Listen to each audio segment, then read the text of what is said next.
Vamos falar sobre a monocultura da cana-de-açúcar e todos os seus impactos socioambientais em Ribeirão Preto. A monocultura é a produção ou a cultura em grande escala de apenas uma variedade agrícola. De acordo com Manuel Tavares, o presidente da Associação Cultural e Ecológica Pau Brasil, e o servidor Gustavo Zeotti, da Secretaria do Meio Ambiente de Ribeirão Preto, para se ter a produção da cana-de-açúcar é necessário ocupar áreas florestais, matas semidecidas e cerradão.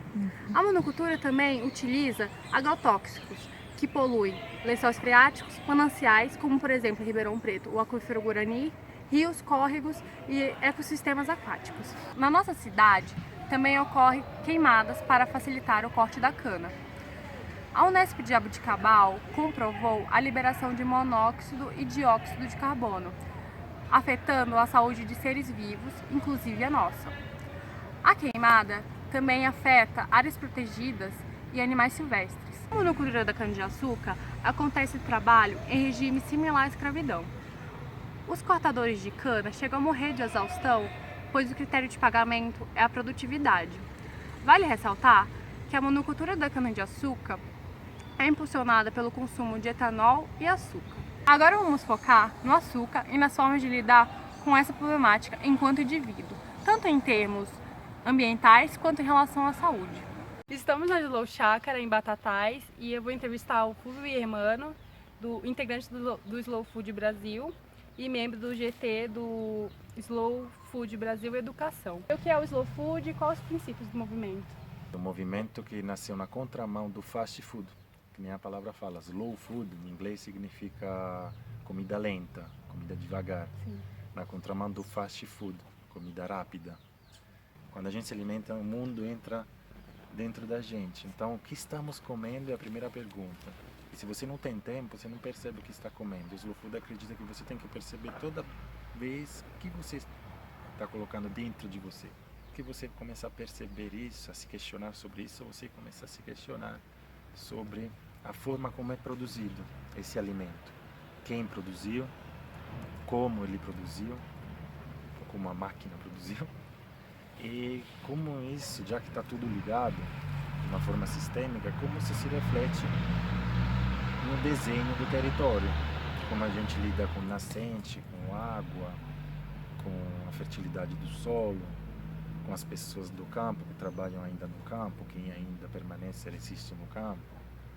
Aí entra a questão de como a gente lida com a produção de alimento de grande escala, já que criamos grandes cidades, a gente tem que abastecer essas cidades. Então, a Revolução Verde nos anos 60 fez com que se criaram grandes monoculturas, extensões de muita terra com uma produção simplificada, de pouquíssimas variedades, até uma só.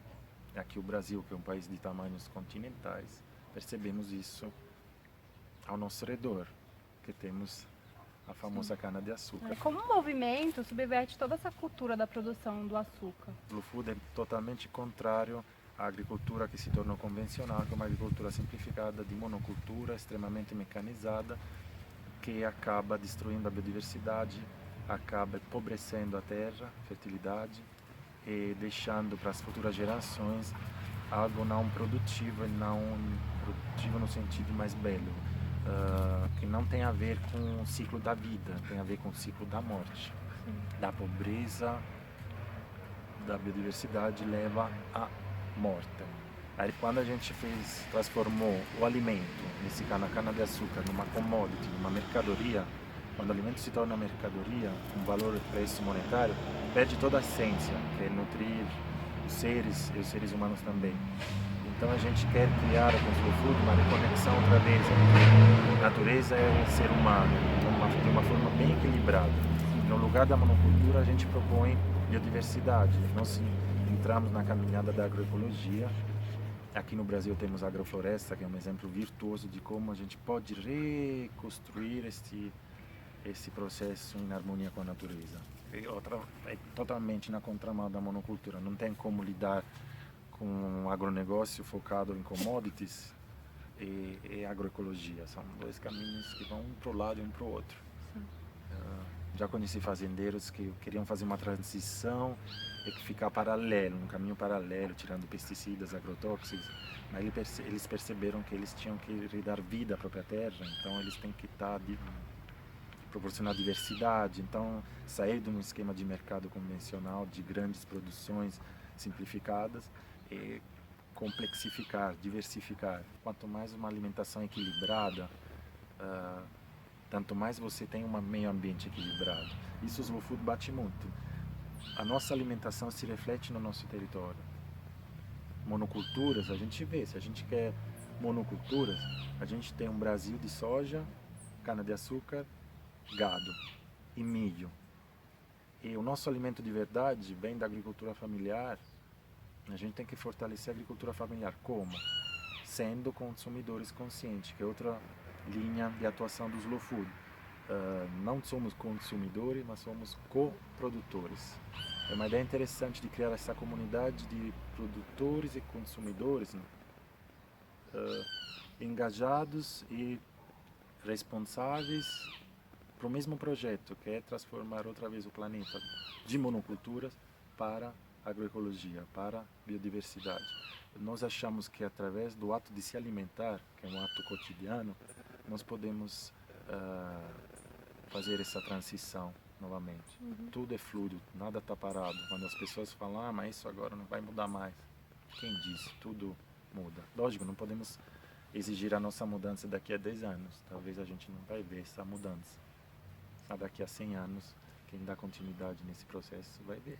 Qual a posição do Slow Food sobre o açúcar orgânico? A gente que acredita que tudo que tenta reverter esse processo de produção convencional de alimentos cheio de agrotóxicos e pesticidas que acabam com o equilíbrio do território e tentam então uma transição agroecológica, a própria palavra é uma transição, não é um virar, e você quando se vira está na contramão, então tudo te atropela. É escolher estratégias para chegar ao seu ideal. Para chegar àquele ideal, a produção orgânica é ótima. Agora, quando a produção orgânica é focada só no mercado, aquele mercado de nicho, aquele mercado caro, de prateleira, se vê orgânico a 2 vezes o custo, então tem o problema do acesso. Quantas pessoas têm acesso àquele produto orgânico? A produção orgânica ainda não conseguiu resolver isso. A agroecologia já resolve mais, porque tenta cortar os atravessadores, o foco não é entrar nas prateleiras, então você tem outras estratégias que vão um pouquinho mais, resolvem um problema mais profundo, que é a questão do mercado do acesso democrático ao alimento de qualidade. O alimento de qualidade para nós é um alimento agroecológico sem venenos. Portanto, produção de orgânico, sim, ótimo, que não fique parada na produção orgânica focada no mercado, mas que depois consiga transformar o território através das relações de trabalho, relações humanas, aquela mudança de paradigma que muitos falam, que é não pensar no individual, não pensar no material, a perceber que tem algo maior. A gente não veio aqui para trabalhar, fazer dinheiro e morrer, é comprar, é ser consumidor. Tem algo mais profundo que liga a gente aqui. E então, produção orgânica sim, que seja um caminho para uma transição mais profunda. Precisamos outra vez criar um circuito alimentar curto, onde a produção seja local, agroecológica, e onde as pessoas possam, se não tem tempo, vontade, espaço para plantar e cozinhar, criar relações com os próprios agricultores, que são os nossos médicos, o nosso verdadeiro remédio é o nosso alimento. Sim. Então, criar essas parcerias. E a gente fala sempre muito de cinturões verdes agroecológicos, onde a cidade cria outra vez espaços que sejam espaços até de lazer, lindos, bonitos, onde as pessoas possam ir, comprar, comer, criar relações próximas, verdadeiras, solidárias, para poder reverter esse caminho individualista que está levando a gente à morte. A gente vai começar a entrevista com a nutricionista Tamara Tambellini e ele vai fazer algumas perguntas sobre o açúcar. A primeira pergunta é: quais seriam os malefícios do açúcar para a saúde? O que é importante a gente dizer é separar um pouquinho, né, o açúcar em si do consumo em excesso dele. Tudo em excesso a gente sabe que faz mal, né? O açúcar, ele pode levar a alteração da glicemia, pode dar alterações na imunidade, né, ter uma imunidade mais baixa por excesso de açúcar, levar a obesidade, cáries, já se sabe muito sobre os malefícios dele, né? As variedades do açúcar orgânico, com o demerara e o mascavo, eles seriam mais saudáveis para a saúde? O demerara e o mascavo são açúcar menos refinados, então eles acabam mantendo um pouquinho mais de nutrientes. É uma quantidade pequena, até porque a recomendação também não é muito grande, mas sim seria mais interessante. Eu sempre recomendo um desses dois, é que o mascavo acaba tendo um gostinho mais residual. Então, para as pessoas que não gostam muito do mascavo, o demerara acaba sendo uma alternativa bem interessante. E sendo orgânico, então, melhor ainda. Sempre que a gente tiver alternativa orgânica, tanto para o meio ambiente como para a nossa saúde, é o mais indicado. Outra pergunta seria, quais outras alternativas para o açúcar? Interessante é primeiro a gente reeducar o nosso paladar, né, para realmente tirar o hábito de consumir coisas muito doces, né? Então, assim, quando a gente reeduca o nosso paladar, a gente pode continuar consumindo o açúcar. Então, o primeiro ponto importante é a gente começar a reduzir aos poucos a quantidade de açúcar adicionado em sucos, no cafezinho, no leite, um doce que a gente vai fazer em casa e colocar menos açúcar, e aí reeducar o nosso paladar. Outra coisa que a gente pode fazer é usar outras fontes. Algumas são tão doces quanto, como o mel, por exemplo. Então ele adoça bastante também, mas seria uma alternativa com outro perfil nutricional. E a gente tem também hoje outras alternativas que não adoçam tanto quanto, mas a gente pode utilizar em receitas, em preparações, como o açúcar de coco, a banana é muito utilizada em receitas para adoçar e substituir açúcar, as frutas secas, né, uva passa, tâmaras, damasco. As maneiras de reduzir o açúcar? O ideal é a gente diminuir aos poucos, né, porque não adianta a gente cortar de uma vez. Uma pessoa que usa uma quantidade grande, ela vai sentir falta mesmo e vai voltar a usar. Então, aos pouquinhos, a gente pode colocar algumas metas, né? Então, eu uso uma colher de sopa cheia para adoçar um copo de suco. Então, use uma colher rasa. Acostumou com esse novo sabor? Põe metade da colher. Então, aos pouquinhos, é interessante a gente ir reeducando o nosso paladar. Isso demora um tempo, geralmente uns 3 meses, né? Para nossas papilas gustativas se adaptarem. Já está Então, bem acostumado. então, é um processo e tem que ser aos pouquinhos. Sim. E é possível viver sem açúcar? É possível, é difícil, né, na nossa sociedade, mas se for uma escolha da pessoa, é possível. O açúcar, ele pode fazer parte da nossa alimentação, né? Ele não é esse veneno como tem sido pintado também ultimamente. Pelo menos eu acredito nisso. A recomendação da OMS é que ele faça parte de 5% das calorias total no dia. Então, por exemplo, se a gente consome 2.000 calorias, 100 calorias podem ser de açúcar. O açúcar simples, a gente diz mesmo, açúcar de adição. Isso seria mais ou menos 25 gramas, que dá umas 2 colheres de sopa rasas, mais ou menos.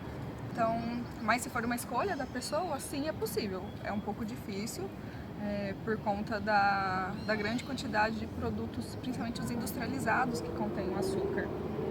Então, é uma pessoa que vai precisar cozinhar mais, se dedicar mais à cozinha e fazer seus próprios alimentos, principalmente os doces. Bom, mas e para uma pessoa que quer viver completamente sem açúcar na dieta dela, quais seriam as dificuldades dela? A principal dificuldade é realmente na hora de comprar produtos prontos. Hoje em dia os produtos têm bastante açúcar adicionado, inclusive alimentos salgados, que às vezes a gente nem imagina, né? Bolachas salgadas acabam tendo o açúcar, às vezes uma barrinha que tem cara de saudável tem muito açúcar. Então, a principal dificuldade eu acredito que seja essa, assim, ela depender. Se a alimentação dela for dependente de comprar muitos produtos industrializados, ela vai ter mais dificuldade. Mas se for uma pessoa que está habituada a cozinhar seu próprio alimento, fazer seus lanches, almoços, suas refeições, tudo isso. Exato, ela vai ter menos dificuldade. Mas a grande questão, inclusive, do alto consumo de açúcar da nossa sociedade hoje em dia, da nossa população, é justamente o consumo muito alto de produtos industrializados. Sim. Então acaba sendo essa também a maior dificuldade quando a gente quer diminuir o açúcar. É isso, muito obrigada, viu? De nada, obrigada pelo convite. Concluímos então que a monocultura é extremamente nociva. Porém, existem algumas alternativas que possuem tem um consumo consciente, não afetando a nossa saúde e o meio ambiente.